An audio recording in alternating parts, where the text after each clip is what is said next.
Hello everybody and welcome back to the Soul Space. So today is our second video in the Cultivating a Backyard Sanctuary series, and I just want to talk to you guys today a little bit about what this video is going to be about.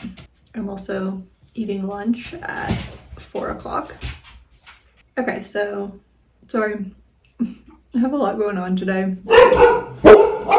Hey Ella, can you chill? Today's Monday. I took a PTO day from my job, and basically I was on a girls trip this past weekend, and so I just feel really behind on sleep. I have a lot of work for my 9-to-5 job this upcoming week. I really wanted to work on my YouTube, and so yeah, I slept in until like 11:30 this morning, and then I've been trying to work a little bit for my job today, but my VPN to like connect to the server wasn't working, and then I've literally been on a chat with IT for, I don't know, like 2.5 hours. I guess I can't figure it out, but that's not my problem. So anyways, I have a lot of stuff to get done today, so that's where I'm at today.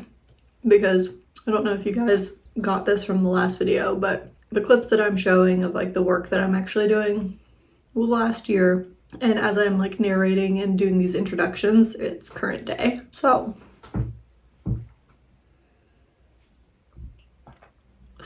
if you're new here, welcome. I am just a girl. I don't know that I've shared my name. Maybe I will, maybe I won't, but I'm just a girl who is doing some, improve the beauty and function of her home in her yard. And I don't know, talking a little bit about like maybe personal development, a little bit of spirituality. Yeah, I guess that's what my channel is, at least for now. If you watched my last video, I basically started out showing you what my backyard looked like. I am not prepared for this. Not prepared for what I'm gonna say here. So yeah, I basically showed you guys where the yard started, and then the first little bit of work that I did within the first like 6 months to a year. Yeah, and that work was basically like clearing space for what's to come. So in today's video, I'm going to talk to you guys about some more exciting developments within the space. So my boyfriend has helped me with a lot of these tasks, and you'll see, he certainly helped me in this video. But today's video is mainly about cultivating and growing privacy, because in my last video I talked about how there really wasn't a ton of privacy in the backyard, and especially on one side, my neighbor's like side door and her driveway, they're like right up against the fence line between our two properties, and it's just like you'll see it in the video, it's just a fence with some like 4 or 5 foot tall posts and then some like metal wiring. So it's not like a real fence, just a pretty like DIY fence made by the previous homeowner. So, I just am not really in a space to be able to afford a privacy fence.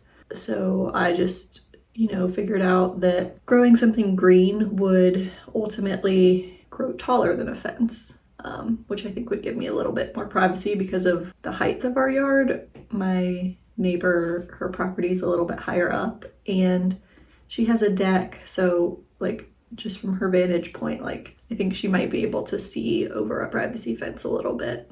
In today's video, we're going to be growing a privacy fence. Obviously, this isn't like an overnight transformation, but this is something that's grown and increases in beauty and privacy with time. So let's get into today's video. So I'm starting out this video with a little preview of some star jasmine that'll come later in the video, and camellia. I think that's how you pronounce it. My camellia privacy hedge.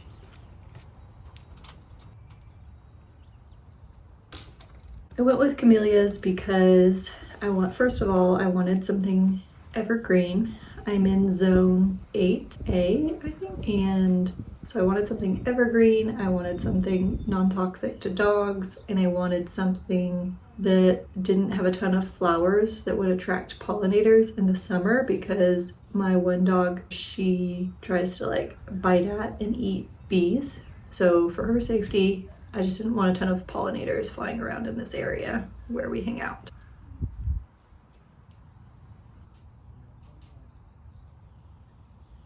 I ended up starting out with five camellia plants, and I chose the Sasanqua variety, so the Sasanqua blooms in winter, like fall and winter. So I think around like Thanksgiving is when the first bloom starts, I guess. And yeah, they're known as like a holiday flower because they typically are blooming around the holidays. So I thought that would actually be really nice when a lot of the yard is kind of dormant. Having those like bright, beautiful blooms would just bring a lot of life and color and happiness to the yard in that time. And I've started out with 5 plants because that was all I could really afford at the time. And I just wanted to start in the area that felt the most open. So this area kind of right up against where the house and the fence connect, and then down about until my neighbor's shed is like the area that I wanted to cover the most, because that's the area that we hang out in the most. And so I felt like that would be the best place to start to give us privacy, because obviously, I think it takes maybe like 5 years for these hedges to like actually start providing privacy. So I figured the sooner I started, the better. The time was gonna pass anyway, and I didn't have money for the fence. So I spent like $300 maybe on these camellias and had them delivered. This portion of the video, we're just digging the holes and getting these planted. Yeah, honestly, digging is probably the hardest part here. And I have an injury to my sesamoid bone on one of my feet.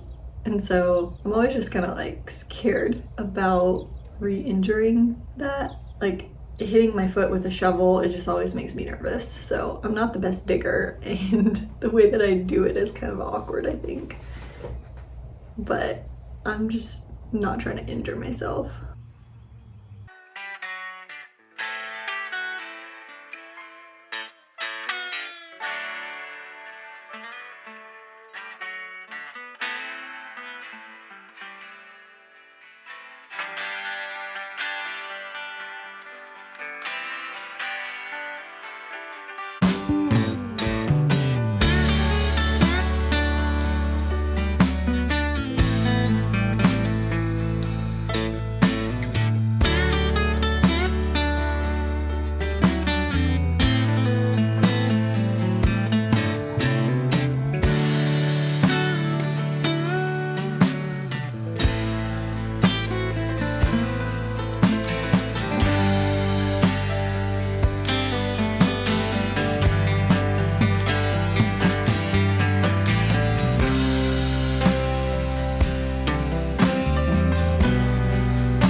that at least gives a starting point for where these are at.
So, digging and there's just water in the ground right now. I don't know what that means.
So once we got all the camellias planted, I was really worried. There was like those little slow release fertilizer beads in the pots when I bought them from the nursery. So I was just a little worried. My dogs like to eat dirt, and so with the freshly dug dirt, it just made me nervous to have those little beads just kind of like open. So we ended up, there was some like garden fencing material, it looked like, left over from the previous homeowner, and we ended up just putting a little fence around the camellias for a little bit just to keep the dogs away. And it was actually really helpful because at the time, the neighbor that lived at that house, her dog was a fence fighter, and so my dogs were just basically conditioned to like run and bark along the fence line because that's what her dog was doing to them. And so it did create a little bit of a separation for them for a little bit while we had that up. And then eventually we have plans to mulch this area to keep the soil from drying out and just help the camellia thrive and remain healthy.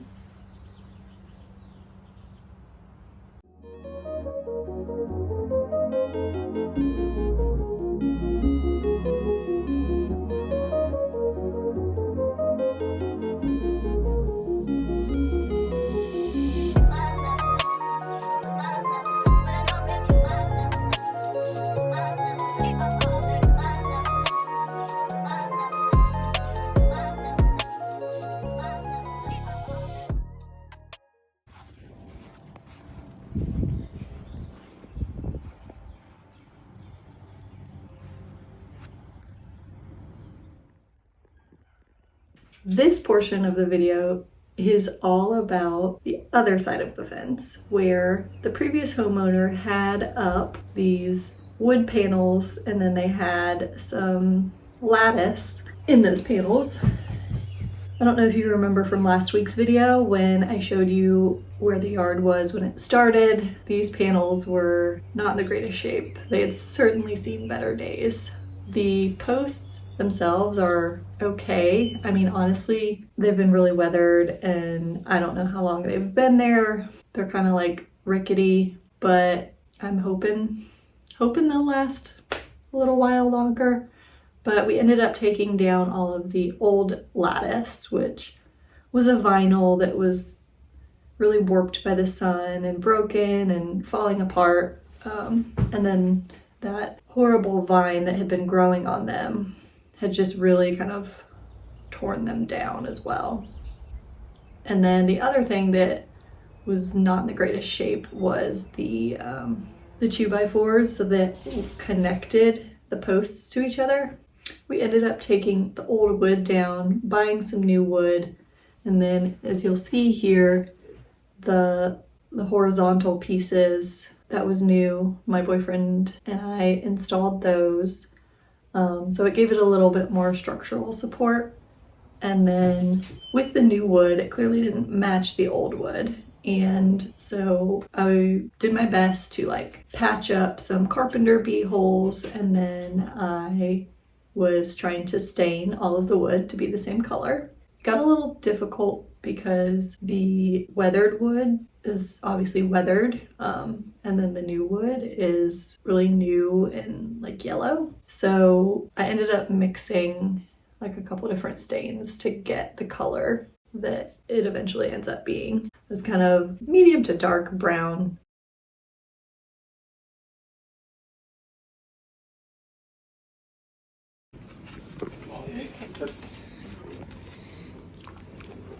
Okay, well, I hope you enjoyed your birthday cake. That was very quick.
As I'm staining, I start to realize that the carpenter bee is still living in one of the posts and keeps coming at me and trying to attack me. So I'm getting real sick of this carpenter bee.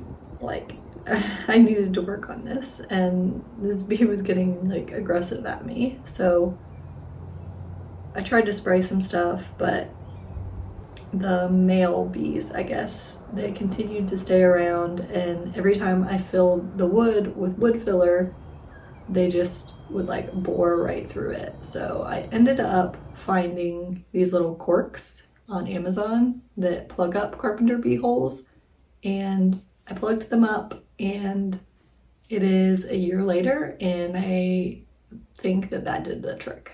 So I do recommend those if you are struggling with carpenter bees.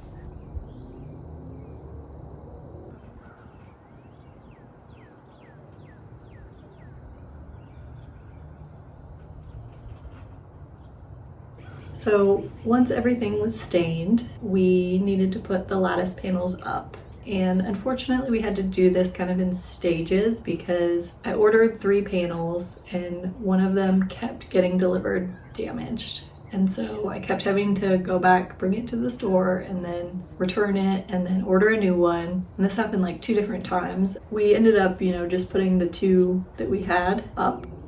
I guess I should probably back up and tell you the plan for this area to begin with. So the plan is to have these big linear planters. They're a Corten steel. I got them off of Wayfair, I believe. And they're like 5 feet wide, 15 inches deep, and I'm planting star jasmine in them, which is a vine, a flowering vine that, yes, it does attract pollinators, but I had it at another house that I lived at, and I didn't really have issues with bees and my dog with that plant in particular, so I don't know, I felt okay using it here. So unfortunately, I didn't film a lot of what's going on here. This is kind of like the end when I'm like, oh, this is actually probably something I should be filming for my YouTube. But basically I ordered 2 of these Corten steel planters.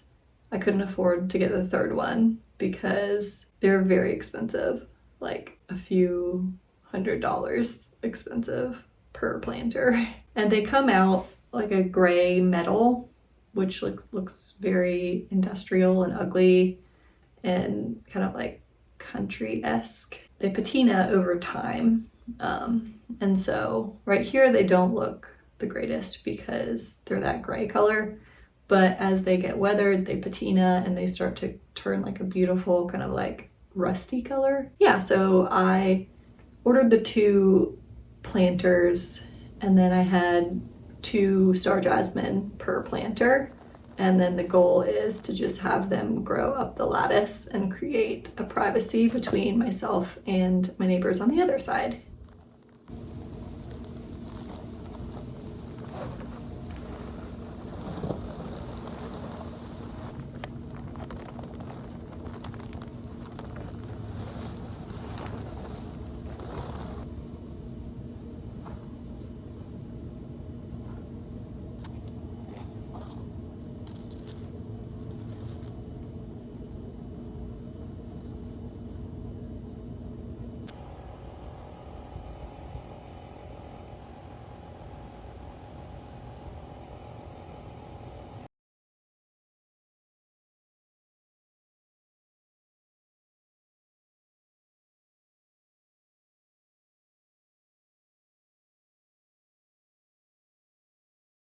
You can see here how much the yard is open to the neighbor on this side.